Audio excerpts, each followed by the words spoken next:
Poucas palavras na Bíblia carregam tanto peso quanto estas. Paulo, preso, solitário e consciente da própria morte, escreve o que seriam suas últimas palavras ao jovem Timóteo. Não há mais tempo para rodeios. Não há mais tempo para palavras agradáveis. A caneta de Paulo agora escreve com a tinta da eternidade. Ele está prestes a partir, mas antes disso, ele deixa um legado que ecoa até hoje. Enquanto muitos hoje correm atrás de sucesso ministerial, palcos, seguidores e reconhecimento humano, Paulo escreve de uma cela, abandonado por quase todos, mas fiel até o fim. Sua carta não fala de estratégias de crescimento de igreja, mas de sofrimento, combate e coroa. O contraste entre a igreja de hoje e o apóstolo do passado é gritante. Nós celebramos conforto. Ele exalta a cruz. E se eu te dissesse que essa última carta não foi apenas para Timóteo, que quando Paulo escreveu, combati o bom combate, acabei a carreira, guardei a fé, ele estava falando com você também? Sim, com você que vive nos últimos dias, porque essa não é apenas uma despedida, é uma advertência profética, um clamor para os que ainda estão na batalha, um aviso para quem pensa em desistir. Neste vídeo, você vai descobrir que as palavras de Paulo em 2 Timóteo 4 não são um encerramento, mas um início de responsabilidade espiritual. Você vai entender por que essa carta é um espelho para a igreja moderna e como ela denuncia, exorta e chama a fidelidade até o fim. Se você sente que há algo errado com o cristianismo atual, se você quer voltar ao evangelho puro, à sã doutrina, e ouvir a voz de um verdadeiro apóstolo falando ao nosso tempo, permaneça aqui. O que Paulo escreveu antes de morrer é exatamente o que precisamos ouvir para não morrer espiritualmente. Não havia glória humana, nem multidões ovacionando Paulo. A cena que antecede sua última carta é de silêncio frio e abandono. A segunda carta a Timóteo foi escrita provavelmente durante a segunda prisão de Paulo em Roma, por volta do ano 67 DC. Mas essa prisão não era como a anterior, onde ele tinha certa liberdade. Agora, Paulo está em uma cela escura, úmida, acorrentado como um criminoso comum, esperando a sentença final, a morte. Ele já não tinha seus companheiros. Demas o abandonara, amando o presente século. Alexandre o Ferreiro lhe causara muitos males. Só Lucas permanecia com ele. A grande igreja de Corinto não estava ali. As multidões da Ásia o haviam deixado. Paulo, o gigante da fé, agora estava só, mas firme, só, mas cheio de convicção, só, mas com a fé guardada até o fim. Esse é o cenário real da última carta. Uma carta que não foi escrita para ser vendida como best-seller, não foi escrita para agradar os ouvidos, foi escrita como um testamento espiritual. Uma carta molhada pelo frio da cela, e talvez pelas lágrimas de um homem que viu o fim do seu ministério terreno, mas não o fim da esperança. E é justamente nesse contexto que ele escreve para Timóteo. Eu já estou sendo oferecido por libação. A palavra libação aponta para um sacrifício derramado, como se o sangue de Paulo estivesse sendo derramado como oferta a Deus. Ele sabia que seu tempo havia chegado. E ainda assim, não escreveu com desespero, mas com autoridade, não com amargura, mas com propósito. Paulo não lamenta a morte. Ele a abraça como parte da missão. Ele não foge do fim, pois já havia morrido para o mundo há muito tempo. O que vemos aqui é um homem que viveu por algo maior do que si mesmo, e por isso pode encarar a morte com a paz dos que combateram o bom combate. E essa cela fria não é apenas um cenário histórico. Ela é um espelho para nós, porque muitos de nós querem viver como reis, mas não aceitam morrer como servos. Queremos as cartas de Paulo que falam de bênçãos, mas ignoramos a que fala de sangue. Preferimos os textos que falam de promessas, mas evitamos os que falam de renúncia, sofrimento, solidão. É por isso que essa última carta é tão necessária. Ela corta, ela limpa, ela alinha, porque ela não nos permite continuar em um evangelho superficial. Ela nos chama para o lugar onde Paulo terminou, na fidelidade sem plateia, na fé sem aplausos, no amor a Cristo acima da própria vida. O contexto dessa carta nos diz que o fim de Paulo não foi uma derrota, foi uma coroação. O mesmo homem que outrora perseguiu cristãos agora estava prestes a ser coroado pelo justo juiz. E o que ele escreve ali não é para gerar pena, mas para despertar uma geração adormecida. Porque a cela de Paulo hoje grita para uma igreja que se acomodou em templos confortáveis, e a caneta de Paulo, ainda hoje, escreve sobre os corações de quem quer ser fiel até o fim. Combati o bom combate. Com essas palavras, Paulo resume sua trajetória. Mas esse bom combate não tem nada de glamuroso, nada de popular. Não foi uma carreira de conferencista famoso, nem de apóstolo aplaudido. Foi uma guerra silenciosa, travada nos bastidores da fé, entre a carne e o espírito, entre a verdade e o erro, entre a cruz e o mundo. Hoje, muitos querem vestir a armadura, mas poucos querem enfrentar a guerra real. Paulo, no entanto, sabia que seguir Cristo não era desfile, era combate. Um combate onde se perde amigos, perde-se o nome, perde-se a fama, mas se ganha a eternidade. O combate de Paulo começou no dia em que Cristo o encontrou no caminho de Damasco. Ali, ele caiu cego, mas levantou-se verdadeiramente enxergando. A partir dali, nunca mais descansou. Foi perseguido por judeus e romanos. Foi rejeitado por irmãos e por inimigos. Passou por açoites, prisões, naufrágios, apedrejamentos, fome, frio, nudez, traições, mas nunca recuou. Nunca deixou de pregar, nunca negociou a verdade. E por que Paulo chama isso de menos bom combate? Porque era o combate certo. Ele não lutou por posições, por status ou por aplausos. Lutou pela fé, lutou pela pureza do Evangelho, lutou contra os falsos mestres, contra o engano espiritual, contra a tentação de agradar os homens, e venceu, não porque terminou com glória humana, mas porque chegou ao fim com a fé intacta. E agora, ele escreve isso a Timóteo, e também a nós, como um soldado ferido, porém honrado, que passa a espada ao próximo combatente. Mas será que ainda há soldados dispostos a lutar esse mesmo combate? Hoje, há muitos que desistem diante da primeira crítica, abandonam a fé porque não foram promovidos. Trocam a cruz por conforto, substituem o evangelho pelo entretenimento. A guerra que Paulo travou é evitada pela maioria, porque ela exige renúncia, exige coragem, exige morrer todos os dias, mas Paulo não nos deixa alternativa. Se queremos seguir seus passos, teremos que entrar nesse mesmo combate, e não se trata apenas de batalhas externas. Trata-se do combate contra nós mesmos, contra a vaidade, contra o orgulho espiritual, contra o desejo de agradar o mundo, contra a nossa própria vontade. Combati o bom combate não é uma frase de efeito, é uma sentença final de quem sangrou pela verdade, de quem enfrentou o inferno com a espada da fé, de quem não cedeu às pressões do tempo, nem ao cansaço da alma. Paulo não foi perfeito, mas foi fiel, e é isso que Deus espera de nós. Essa carta, portanto, nos coloca diante de uma escolha. Podemos continuar assistindo à guerra de longe, escondidos atrás de títulos religiosos, ou podemos, como Paulo, entrar na arena, com os olhos fixos na cruz e o coração preparado para morrer pela verdade.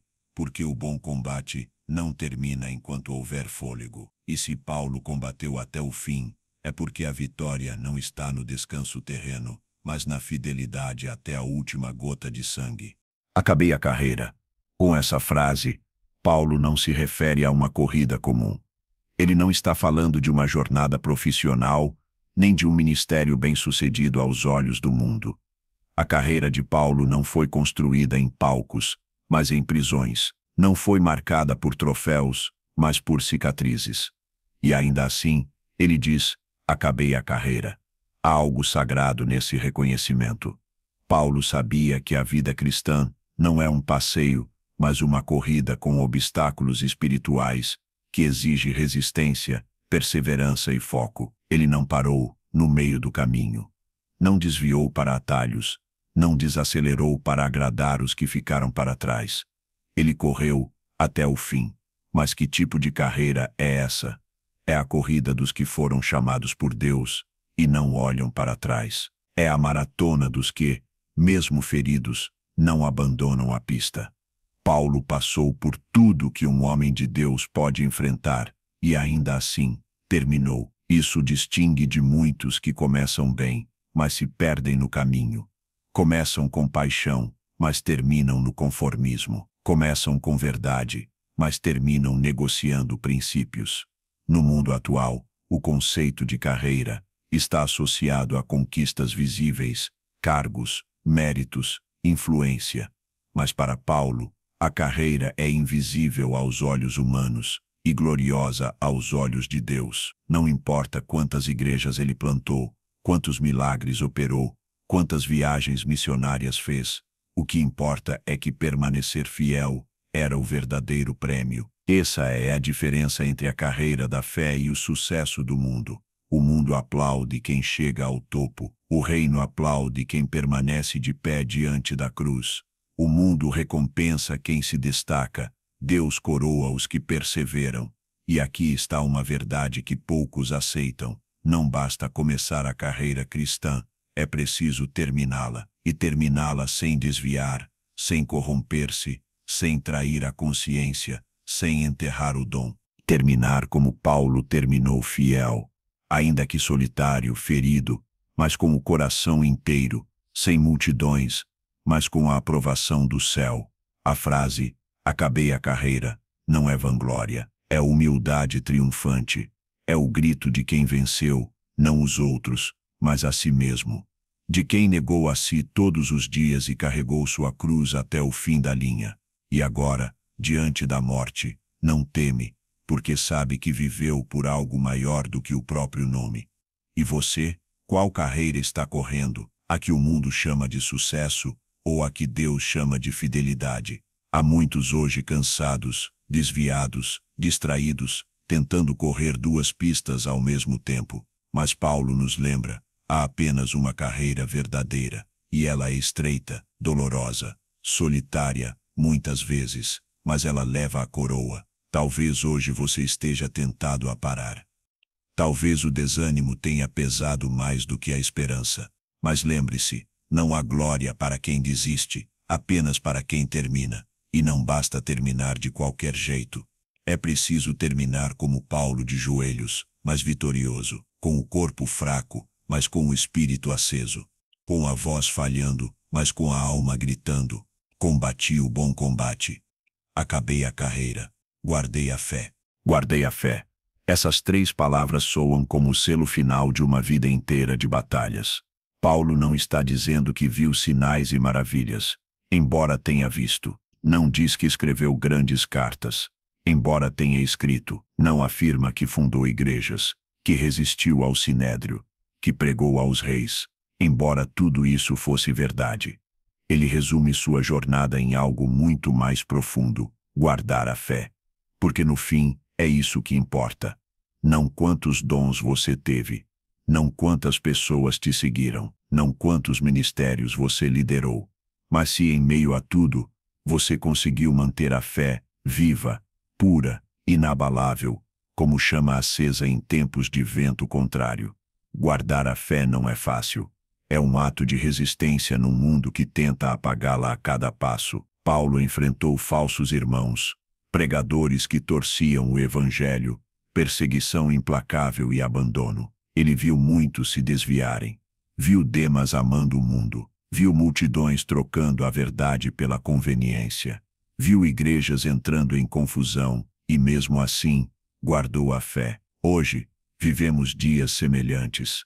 A fé está sendo atacada, não apenas pelos de fora, mas pelos de dentro, pela teologia do entretenimento, pelo evangelho diluído, pela adoração ao sucesso pessoal, pela normalização do pecado, pela busca constante por relevância e popularidade, enquanto a verdade vai sendo empurrada para o canto. Guardar a fé hoje é ser visto como radical, é ser excluído dos círculos populares, é ser chamado de fanático, de antiquado, de julgador. Mas o que Paulo nos ensina é que a fé não foi dada para ser adaptada ao mundo, mas para ser mantida contra o mundo.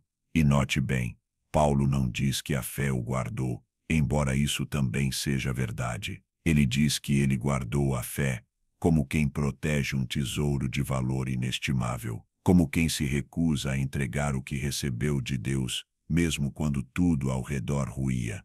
Guardar a fé exige vigilância, exige oração constante, exige leitura da palavra com temor, não com filtros. Exige coragem para dizer não ao pecado e ao sistema. E, acima de tudo, exige lealdade ao Cristo da cruz, não ao Cristo da cultura. Paulo chega ao fim da vida não com fé em pedaços, mas com fé inteira. E essa é talvez sua maior vitória. Ele não perdeu a fé por causa das perdas, não a deixou murchar por causa da solidão, não a adaptou por conveniência. Ele a guardou como um guerreiro guarda a espada, limpa, afiada, pronta para o combate até o último dia. E essa pergunta fica para nós: será que a igreja de hoje está guardando a fé ou negociando a fé? Estamos dispostos a protegê-la como Paulo, ou a enterrá-la sob a poeira das tendências e opiniões humanas? Porque no fim, a fé será a única coisa que o mundo não poderá tirar de você. Eles podem prender seu corpo, podem calar sua voz, podem abandonar sua reputação, mas não poderão roubar sua fé, a menos que você a entregue. E Paulo nos prova, com sua última respiração, que é possível terminarmos a carreira com fé, mesmo num mundo que tenta destruí-la. Paulo sabia que estava à beira da morte. Seus dias estavam contados. A espada do Império Romano já podia ser ouvida no corredor escuro da prisão. Mas enquanto o mundo via um condenado prestes a ser executado, Paulo via um guerreiro prestes a ser coroado. Ele não fala em derrota, fala em recompensa.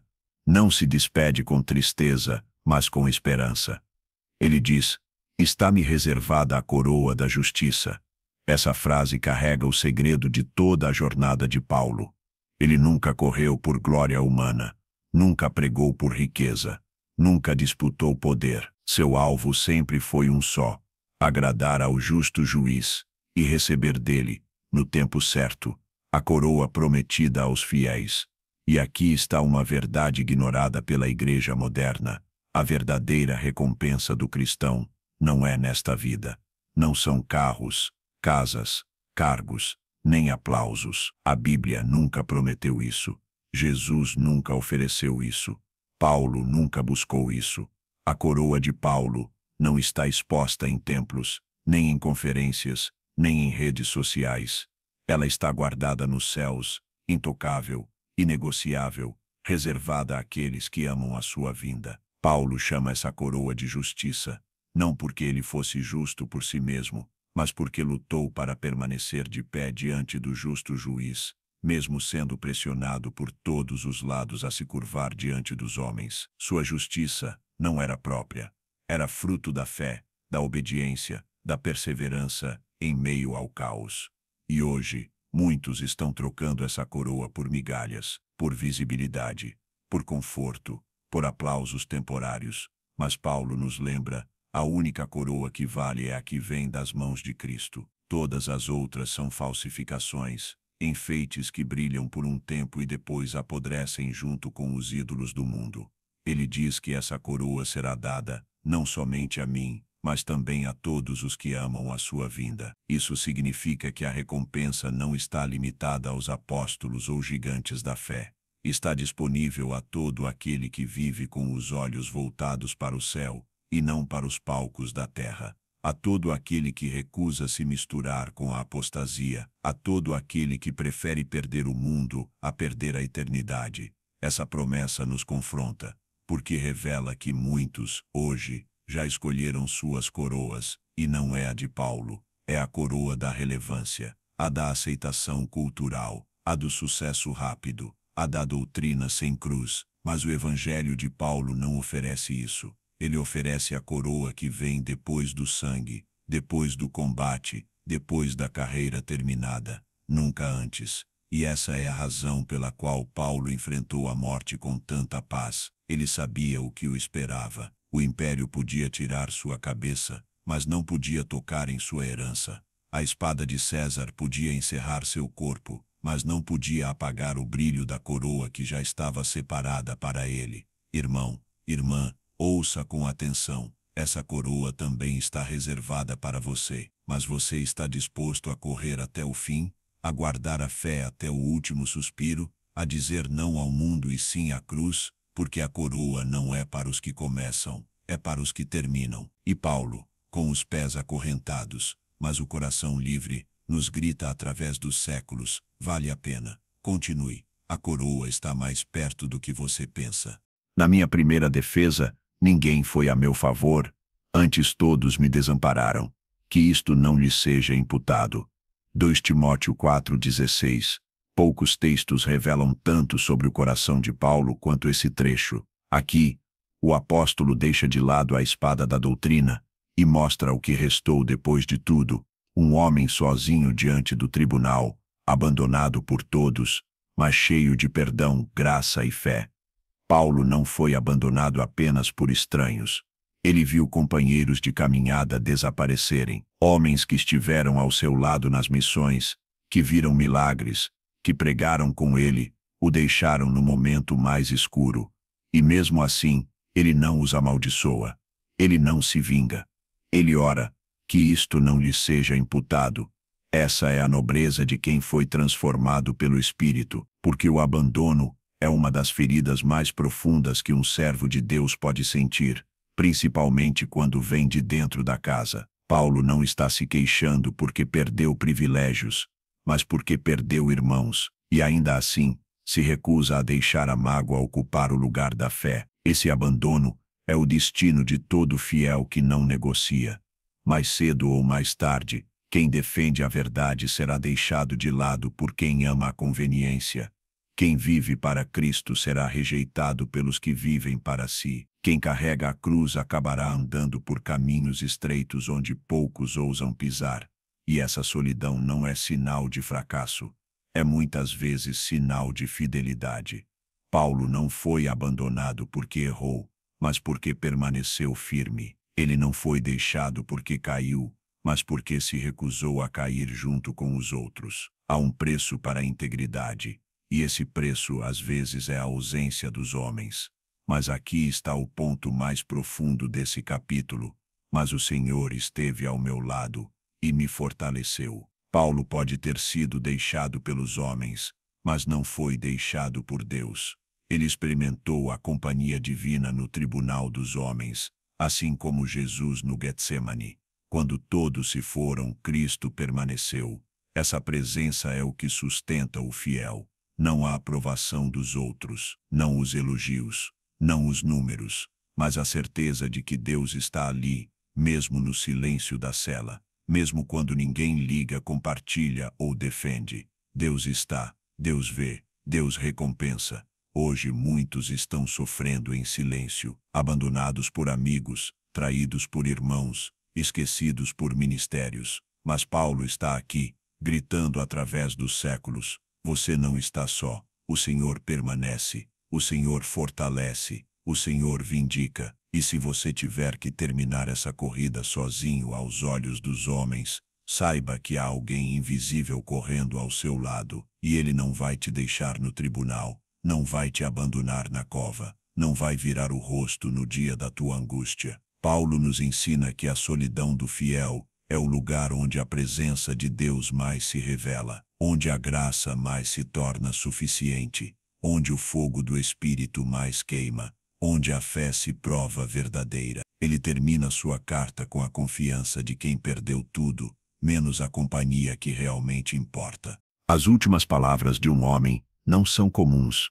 Elas carregam peso, urgência, verdade destilada pela dor e pela consciência da eternidade.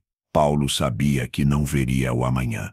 Cada palavra escrita a Timóteo era um suspiro de despedida, um eco de guerra, uma advertência para quem ficou. E o que ele diz não é leve.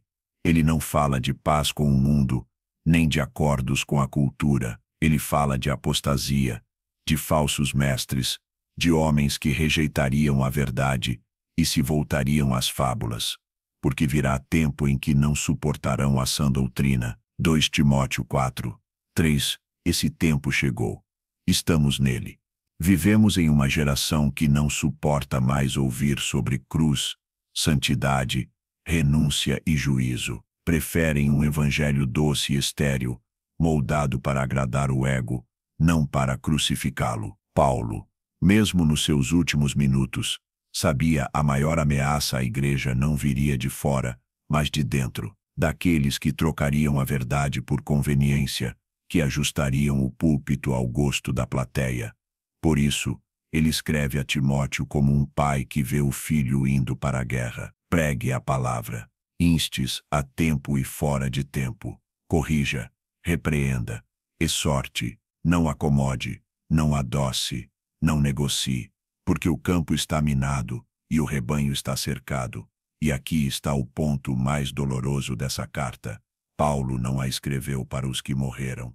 Ele escreveu para nós, para os que ainda estão vivos, para os que ainda podem ouvir, para os que ainda podem escolher entre continuar dormindo ou despertar. Essa carta é um espelho, e ela nos pergunta: você está combatendo o bom combate ou apenas sobrevivendo? Você está guardando a fé ou apenas fazendo parte de uma multidão religiosa? Você está correndo a carreira da eternidade ou apenas circulando pelos corredores da religião? Timóteo recebeu essa carta com o peso de uma herança espiritual. Nós a recebemos com o peso de uma responsabilidade inadiável. Porque a igreja de hoje precisa, mais do que nunca, de homens e mulheres que vivam como Paulo viveu e morram como Paulo morreu, fiéis até o fim.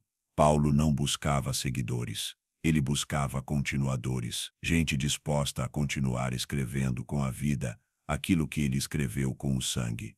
Essa é a missão: manter a chama acesa, proteger a verdade com a própria alma e não ceder, mesmo quando todos ao redor já cederam. A última carta de Paulo é, na verdade, uma carta para os últimos dias, para uma igreja ameaçada de apostasia, para um povo cercado pela sedução do mundo, para líderes tentados a vender a consciência em troca de influência, para jovens que ainda podem se levantar, para anciãos que ainda podem chorar e voltar. E você vai ignorar essa carta? Vai deixá-la para os estudiosos? Ou vai se ajoelhar diante dela e dizer: Senhor, eis-me aqui, que eu também acabe minha carreira, que eu também guarde a fé, que eu também receba a coroa? Porque no fim, não basta ter lido a carta. É preciso vivê-la, é preciso encarná-la, é preciso torná-la nossa. Se essa carta falou com você, se o Espírito de Deus confrontou o seu coração através da última mensagem de Paulo, então não fique em silêncio. Comente aqui abaixo: eu quero terminar minha carreira com fidelidade. Ou escreva o que o Espírito te falou hoje. Compartilhe esse vídeo com alguém que ainda está dormindo espiritualmente. Talvez esta seja a última chance de alguém despertar antes que seja tarde demais. Inscreva-se no canal Cartas de Paulo. Aqui nós não pregamos para agradar, pregamos para preparar a noiva para o retorno do noivo. Ative o sino para não perder nenhuma palavra que o Espírito ainda deseja falar à igreja dos últimos dias. Que cada vídeo deste canal seja uma trombeta espiritual. Que a voz de Paulo continue ecoando. E que você esteja entre os poucos que não se curvam, não se vendem, não desistem, até receberem a coroa do justo juiz.